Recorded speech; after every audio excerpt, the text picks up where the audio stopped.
Question number 3, इसमें आपको given है पहला वाला जो पार्ट है, वो बोल रहा है कि the set of lines which are parallel to the x axis. तो आपको पता है, मान लीजिए this is x axis, this is y axis, ठीक है। Opposite side of x axis, opposite side of y axis, this is origin, clear है।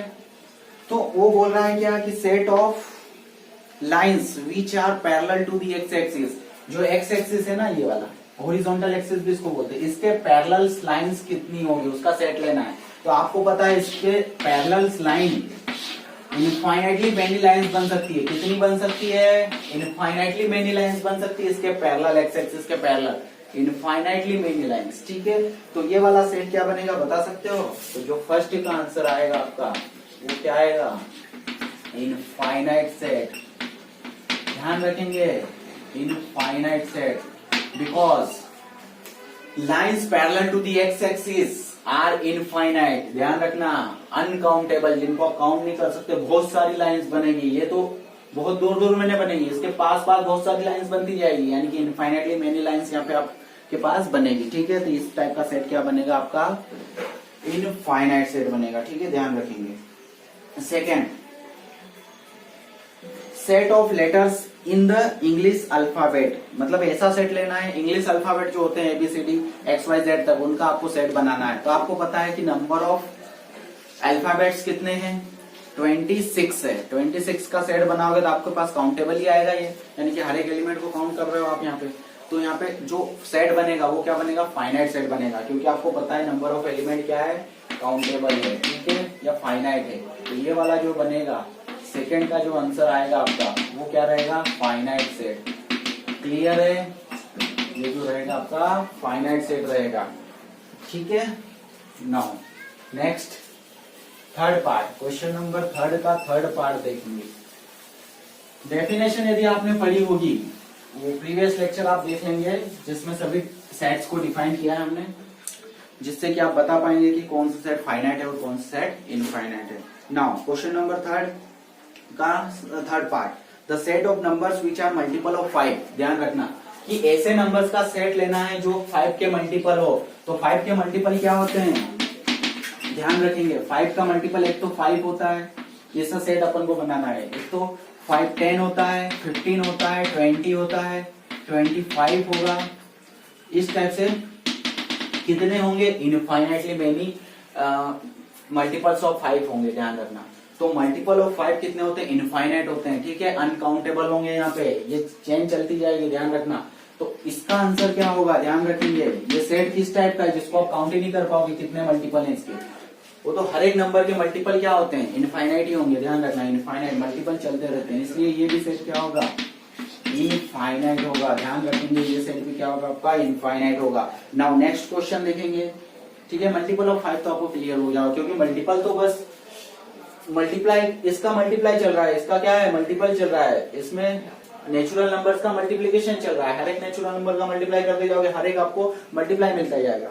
Simple सा है, ठीक है। नाउ क्वेश्चन नंबर 3 का जो है फोर्थ पार्ट देखते हैं अपन। फोर्थ पार्ट में देखते हैं अपन, set of animals living on the earth, ठीक है। मतलब जो पृथ्वी पर एनिमल्स है, जो एनिमल्स हैं उनका सेट बनाना है आपको। ध्यान रखना, तो उनका सेट क्या होगा? फाइनाइट ही होगा। अपन ये है कि अपन उनको अभी काउंट करेंगे तो टाइम लगेगा, तो काउंट कर नहीं पाएंगे। बट जो नंबर ऑफ एनिमल्स है पृथ्वी पर वो क्या है? फाइनाइट है। ध्यान रखना, इनफाइनाइट नहीं है, फाइनाइट है। तो ध्यान रखना, ये सेट क्या हो जाएगा आपका? फाइनाइट सेट बनेगा, क्योंकि इनको काउंट कर सकते हैं, ठीक है, ये काउंटेबल है पृथ्वी पर जितने भी एनिमल्स है। ध्यान रखना, तो इस टाइप का जो सेट बनेगा वो फाइनाइट सेट बनेगा, ठीक है। इस टाइप का सेट बनेगा वो क्या बनेगा? फाइनाइट सेट बनेगा, क्योंकि वो जितने भी है काउंटेबल ही है, फाइनाइट ही है एनिमल। ध्यान रखना। अब set of circles passing through the origin, set of circles passing through the origin, ये 5th वाला देखेंगे अपन। सेट ऑफ सर्कल्स, ध्यान रखना। नाउ अपन वैसे ही x axis, this this is y axis, ठीक है। अपोजिट साइड इधर चलेगी, इधर एक्स एक्सिस का अपोजिट साइड रहेगा, ठीक है ना। वो बोल रहा है क्या कि circle passing through the origin, मतलब ओरिजिन से पास होने वाले सर्कल्स बताना है। ओरिजिन से पास होने वाले जो सर्कल्स होते हैं, ध्यान रखना, ये एक हुआ, फिर इसी टाइप से ये दो हो गया, इस टाइप से इधर भी आएंगे, ऊपर से भी पास कर सकते, इधर से भी, और ये रेडियस बढ़ाते जाएंगे तो ये इनफाइनाइटली मेनी सर्कल्स बनेंगे, ध्यान रखना। क्लियर है?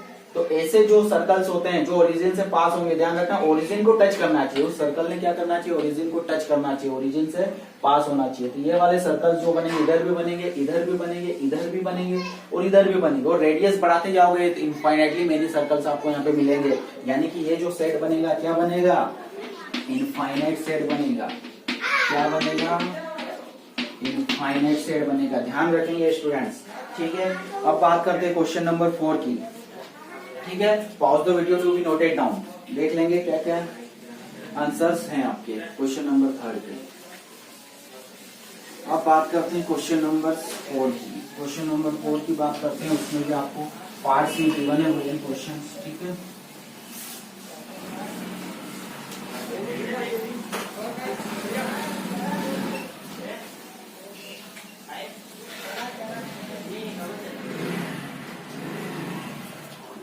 अब बात करते हैं क्वेश्चन नंबर 4 की, ठीक है। क्वेश्चन नंबर 4 की बात करते हैं। क्वेश्चन नंबर 4 में आपको बताना है कि a equal to B in the following state whether a equal to B or not, मतलब दो सेट आपको दिए हैं पार्ट में, जो है a और b दिए हैं, उनमें बताना है कि कौन सा a और b इक्वल है और कौन से इक्वल नहीं है। तो क्वेश्चन नंबर फर्स्ट जो 4 का फर्स्ट पार्ट देखते हैं, इसमें आपको सेट गिवन है, a इक्वल टू गिवन है आपके पास a b c d। ध्यान रखना सेट को हमेशा कर्ली ब्रेसेस के बीच में ही लिखा जाएगा, और ये कौन सा फॉर्म होता है, उसका रोस्टर फॉर्म, इसलिए एलिमेंट्स के बीच में कॉमा लगा के सभी एलिमेंट को लिखना। आपके पास सेट बी जो गिवन है, सेट बी क्या गिवन है स्टूडेंट, ध्यान रखेंगे। आपके पास डी पहले दे दिया है, सी दे दिया है, फिर बी दे दिया, फिर ए दे दिया। पर मैंने बताया था कि सीक्वेंस आगे पीछे हो सकता है, बट एलिमेंट सेम होना चाहिए तो सेट इक्वल रहेंगे, ठीक है। सीक्वेंस तो आगे पीछे हो सकता है, कोई भी एलिमेंट 2 बार लिखा गया है यदि सेट में, तो ध्यान रखेंगे वो 1 टाइम सी काउंट होगा, ठीक है, उसको एक ही एलिमेंट मानेंगे। तो देखेंगे ए है, बी बी है, सी भी है और डी भी है, बस जस्ट इसको रिवर्स क्रम में लिख दिया है वहां पे, ठीक है, रिवर्स में लिख दिया, ध्यान रखेंगे। तो ये सेट क्या है, दोनों इक्वल है, यानी कि आप बोल सकते हो कि therefore A equal to B, यहाँ पे तो ए इक्वल टू बी है। सेकेंड पार्ट इसका देखेंगे स्टूडेंट, सेकेंड पार्ट में क्या बोल रहा है वो कि ए इक्वल टू आपको दे रहा है 4 8 12 16, ठीक है, एंड b इक्वल टू आपको दे रहा है वो b is a set of 8 4 16 and 18 दे रहा है, ठीक है, ध्यान रखिए 16 और 18, क्लियर है। तो ये आपका हो जाएगा, देखो 4 है, 8 भी है, 12 नहीं है, इसमें 16 है बट 12 नहीं है और इसमें 18 नहीं है, मतलब ये वाला जो एलिमेंट है इसमें मिसिंग है, ये वाला एलिमेंट इसमें मिसिंग है, यानी कि दोनों सेट इक्वल नहीं है। तो देयरफॉर आप बोल सकते हो कि a नॉट इक्वल b, मतलब a b के इक्वल नहीं है। थर्ड पार्ट इसका देखेंगे स्टूडेंट्स, थर्ड पार्ट क्या होगा इसका, क्या गिवन है, a is a set of, ठीक है, 2 4 6 8 और 10, ये आपका सेट ए हो गया। एंड सेट बी जो होगा, ये आपका सेट वेक्टर फॉर्म में दिया है, बट मैं इसको डायरेक्टली रोस्टर फॉर्म में लिख रहा हूं। देखो क्या सेट दिया है कि set of all x such that x is a positive integer, positive integer होना चाहिए, इवन पॉजिटिव इंटीजर, ध्यान रखना पॉजिटिव इवन इंटीजर होना चाहिए, ठीक है, और x की value less than or equal 10 होना चाहिए, मतलब पॉजिटिव इंटीजर लेना है इवन नंबर्स का, ठीक है। इवन नंबर्स में क्या होगा, पॉजिटिव इंटीजर सबसे पहला 2 होगा, 4 होगा, 6 होगा, 8 होगा और 10 भी चलेगा, क्योंकि उसने लेस देन आर इक्वल बोला है यहाँ पे, ठीक है। मैंने इसको डायरेक्टली रोस्टर फॉर्म में लिख लिया है। अब देखेंगे 2 है, 2 यहाँ पर भी है, 4 भी है, 6 भी है, 8 भी है, यहाँ पे 10 भी है, यानी कि सभी एलिमेंट्स क्या है, सेम है, दोनों सेट में एलिमेंट सेम होंगे और नंबर ऑफ एलिमेंट भी बराबर होना चाहिए, भी ध्यान रखें, दोनों कंडीशन फॉलो होगी तभी सेट इक्वल होंगे। नंबर ऑफ एलिमेंट भी इक्वल होना चाहिए, ठीक है, और एलिमेंट सेम भी होना चाहिए जो एलिमेंट्स है। तो देयरफॉर आप बोल सकते हो कि A equal to B. Clear है? ठीक है। अब बात करते हैं फोर्थ पार्ट की। इसमें फोर्थ पार्ट की बात करते हैं अपन। तो इसमें क्या है, A इज इक्वल टू, आपके पास दिया है कि जो x है, set of all x such that x is the multiple of 10। 10 के मल्टीपल क्या होते हैं स्टूडेंट, मैं डायरेक्टली आप लिख रहा हूँ। 10 का एक मल्टीपल तो 10 होगा, 20 होगा, 30 होगा, 40 होगा, एंड सो ऑन, ये चलते जाएंगे। ठीक है, यानी कि ये डायरेक्टली मैंने रोस्टर फॉर्म में लिख लिया है। अब आपको भी पता है कैसे रोस्टर फॉर्म में लिखते हैं। ठीक है, नाउ बी इसका गिवन है आपको, ये तो डायरेक्टली रोस्टर फॉर्म में गिवन है कि 10 दिया है, फिर 15 दिया है, फिर 20 दिया है, फिर 25 गिवन है, फिर 30 गिवन है, एंड सो ऑन। ठीक है, अब ध्यान रखेंगे, देखो 10 यहाँ है, 20 भी यहाँ है, 30 भी यहाँ मिलेगा, 40 भी मिलेगा, मतलब ये तो सभी एलिमेंट यहाँ पे मिलेंगे। बट इसके अलावा यहाँ पे क्या मिलेंगे, जैसे 15 मिलेगा, 25 मिलेगा, 35 मिलेगा, 45 मिलेगा, जो कि यहाँ पे नहीं है। ध्यान रखेंगे, इसके तो सभी एलिमेंट इसमें हैं, बट यहाँ पर जो एलिमेंट है वो यहाँ पर नहीं मिलेंगे। तो ध्यान रखना, ये वाले सेट क्या होंगे, नॉट इक्वल रहेंगे, क्योंकि एलिमेंट जो है, इसके एलिमेंट तो इसमें है, बट इसके अलावा भी इसमें एलिमेंट्स हो रहे हैं जो कि इक्वल नहीं हो पाएंगे। इसलिए अपन बोल सकते हैं कि ए नॉट इक्वल बी।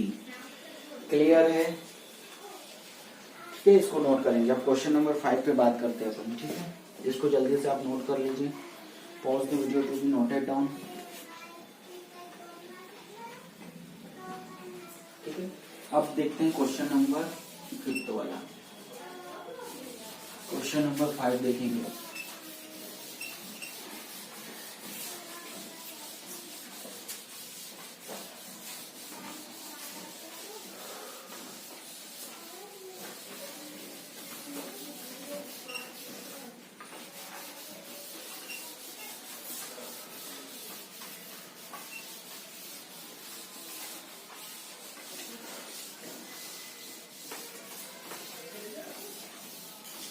चलिए स्टूडेंट्स, अब देखते हैं क्वेश्चन नंबर 5।